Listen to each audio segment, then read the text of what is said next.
শুভ সন্ধ্যা M K Barak বয়েস পরিবার। আজ 7 মে 2026। আজকে সন্ধ্যায় বিশেষ খবরগুলো। প্রথম খবরটি হচ্ছে স্কুলে অসুস্থ হয়ে মৃত্যু কেজি 1-এর ছাত্রের, সিসিটিভি ফুটেজ ঘিরে উঠেছে একাধিক প্রশ্ন। দ্বিতীয় খবরটি হচ্ছে হাইলাকান্দিতে শিক্ষা বিভাগ ও ফিশারি অফিসে ভয়াবহ আগুন, পুড়ে যাওয়ার আশঙ্কা, হাজার হাজার বই ও গুরুত্বপূর্ণ সামগ্রী। তৃতীয় খবরটি হচ্ছে অরুণোদয় প্রকল্পে নতুন করে 15 লাখ মহিলা যুক্ত হতে পারেন। ভবিষ্যতে মাসিক সহায়তা 3,000 টাকা করার প্রতিশ্রুতি দিয়েছে সরকার। চতুর্থ খবরটি হচ্ছে সুনাইতে এনডিএ সরকার গঠনের আনন্দে নাচ গান ও উদযাপনে মেতে উঠলেন বিজেপি ও সমর্থকরা। তাহলে বিস্তারিত খবর জানার আগে ভিডিওটি একটি লাইক করুন, চ্যানেলটি সাবস্ক্রাইব করুন আর পাশে বেল আইকনটি বাজিয়ে রাখুন এবং আমাদের ফেসবুক পেজটি ফলো করে রাখুন। এখন শুনুন আজকের খবরগুলো বিস্তারিত। হাটিগড়ায় মর্মান্তিক ঘটনা, স্কুলে অসুস্থ হয়ে মৃত্যু কেজি 1-এর ছাত্রের। ঘটনাকে ঘিরে এলাকায় সুখের পাশাপাশি উঠেছে একাধিক প্রশ্ন। খাটিগড়ায় ঘটে গেল এক হৃদয় বিদারক ঘটনা। জানা গেছে ক্লাস চলাকালীন হঠাৎ অসুস্থ হয়ে পড়ে কেজি 1-এর ছাত্র ছোট সাকিব আলম। পরে তাকে দ্রুত হাসপাতালে নিয়ে যাওয়া হলেও চিকিৎসক মৃত্যু ঘোষণা করেন। স্থানীয় সূত্রের দাবি, শিশুটি শ্রেণীকক্ষেই আচমকা মাটিতে লুটিয়ে পড়ে। অভিযোগ উঠেছে সেই সময় উপস্থিত শিক্ষিকারা বিষয়টির তৎক্ষণাৎ বুঝতে পারেননি। প্রকাশ্য আসা সিসিটিভি ফুটেজ নিয়েও এলাকা জুড়ে শুরু হয়েছে ব্যাপক আলোচনা। পরিবারের সদস্য ও স্থানীয় বাসিন্দাদের অভিযোগ, সময় মতো চিকিৎসার ব্যবস্থা করা হলে শিশুটির প্রাণ বাঁচানো সম্ভব ছিল। এই ঘটনার পর পুরো খাটিগড়া জুড়ে শোক, ক্ষোভ ও আতঙ্কের পরিবেশ সৃষ্টি হয়েছে।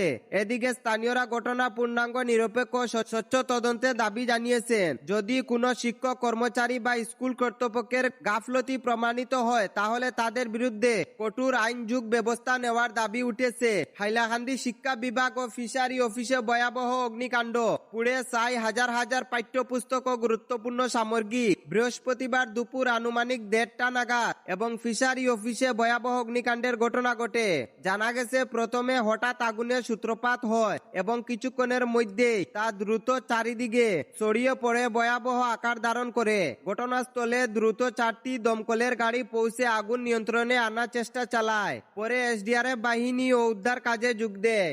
এদিকে স্থানীয় সাধারণ মানুষও দমকল ও এসডিআরএফ এর বাহিনীর সঙ্গে পাল্লা দিয়ে আগুন নিয়ন্ত্রণ কাজ করে। দীর্ঘ সময় চেষ্টার পর আগুন নিয়ন্ত্রণে আনা সম্ভব হয়। প্রাথমিক ধারণা করা হচ্ছে বৈদ্যুতিক শর্ট সার্কিট থেকেই এই অগ্নিকাণ্ডের ঘটনা ঘটেছে। ভিতরে নতুন হাজার হাজার পাঠ্যপুস্তক ও বিভিন্ন গুরুত্বপূর্ণ সামগ্রী থাকায় আগুন দ্রুত আরো ভয়াবহ হয়ে ওঠে। শিক্ষা বিভাগের সার্কেল রিসোর্স কোঅর্ডিনেটর জানিয়েছেন, আগুন লাগার খবর দ্রুত দমকল ও এসডিআরএফ কে জানানো হয়। এরপর যৌথভাবে অভিযান চালিয়ে পরিস্থিতি নিয়ন্ত্রণে আনা হয়। অসমে মহিলাদের জন্য বড় ঘোষণা, অরুণোদয় প্রকল্পে নতুন করে যুক্ত হতে পারেন আরো 15 লাখ মহিলা। মাসিক সহায়তা বাড়িয়ে 3,000 টাকা করার প্রতিশ্রুতি। অসমে আবারও আলোচনায় রাজ্য সরকারের জনপ্রিয় অরুণোদয় প্রকল্প। সম্প্রতি নির্বাচনী প্রচারে মুখ্যমন্ত্রী হিমন্ত বিশ্ব শর্মা ঘোষণা করেছেন, অরুণোদয় প্রকল্পে নতুন করে আরো প্রায় 15 লাখ পরিবারকে অন্তর্ভুক্ত করা হবে। পাশাপাশি বর্তমানে যে সহায়তার টাকা দেওয়া হচ্ছে তা ভবিষ্যতে বাড়িয়ে প্রতি মাসে 3,000 টাকা পর্যন্ত করা হতে পারে। বর্তমানে অরুণোদয় প্রকল্পের আওতায় লক্ষ লক্ষ মহিলাকে প্রতি মাসে আর্থিক সহায়তা দেওয়া হচ্ছে। এই প্রকল্প মূলত দরিদ্র ও নিম্ন আয়ের পরিবারের মহিলাদের আর্থিকভাবে সাহায্য করার জন্য চালু করা হয়েছিল। তবে গুরুত্বপূর্ণ বিষয় হলো মাসে 3,000 টাকা দেওয়ার ঘোষণা এখনই সরকারিভাবে কার্যকর হয়নি। এটি নির্বাচনী প্রতিশ্রুতি হিসেবে জানানো হয়েছে। বর্তমানে অধিকাংশ উপভোক্তা আগে নির্ধারিত টাকাই পাচ্ছে। সরকারিভাবে নতুন নির্দেশিকা জারি হলে তবেই এই নতুন সুবিধা কার্যকর হবে বলে জানা গেছে। এদিকে এই ঘোষণার পর রাজ্যের বহু মহিলার মধ্যে নতুন আশা সঞ্চার হয়েছে।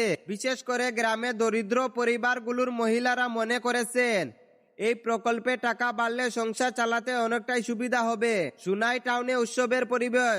এনডিএ সরকার গঠনের খবরে বিজেপি কর্মী সমর্থকদের আনন্দ উচ্ছ্বাস। 3টি রাজ্য এনডিএ জোট সরকার গঠনের খবর সামনে আসতেই সুনাই টাউনে দেখা গেল বিজেপি কর্মী ও সমর্থকদের ব্যাপক উচ্ছ্বাস। বিভিন্ন জায়গায় বিজেপি জিন্দাবাদ স্লোগানের পাশাপাশি নাচ গান ও আনন্দ উদযাপন করতে দেখা যায় যুবকদের। বিশেষ করে সামাজিক মাধ্যমে ভাইরাল হওয়া মামার গান এর তালে নাচতে দেখা গেছে বহু যুবককে। যদিও সুনাই সমষ্টিতে প্রার্থী জয়ী হতে পারেনি, তবুও সমর্থকদের মধ্যে তেমন কোনো হতাশা দেখা যায়নি, কারণ তারা মনে করেছেন যেই দলকে তারা সমর্থন করেছেন সেই দলই আবার সরকার গঠন করতে চলেছে। সমর্থকদের বক্তব্য, আমাদের সিট হারলেও আমাদের মামা আমাদের সাথেই আছেন, এই বিশ্বাস ও আশা নিয়েই তারা আনন্দ উদযাপন করছেন। এদিকে সুনাইয়ের যুবকদের এই উৎসাহ দেখে অনেকেই মনে করেছেন আগামী দিনেও তারা সরকারের পাশে থেকে উন্নয়নের কাজ সমর্থন জানিয়ে যাবেন। স্থানীয়দের আশা নতুন সরকার সুনাই সমষ্টির উন্নয়নে আরো বড় ভূমিকা নেবে। এই হলো আজকের কয়েকটি বিশেষ খবর। আরো নতুন নতুন আপডেট পেতে হলে আমাদের ইউটিউব চ্যানেলটি সাবস্ক্রাইব করে রাখুন, বেল আইকনটি দাবিয়ে রাখুন এবং ফেসবুকে দেখে থাকলে ফলো করে রাখুন এবং আজকের এই ভিডিওটি শেয়ার করে রাখুন।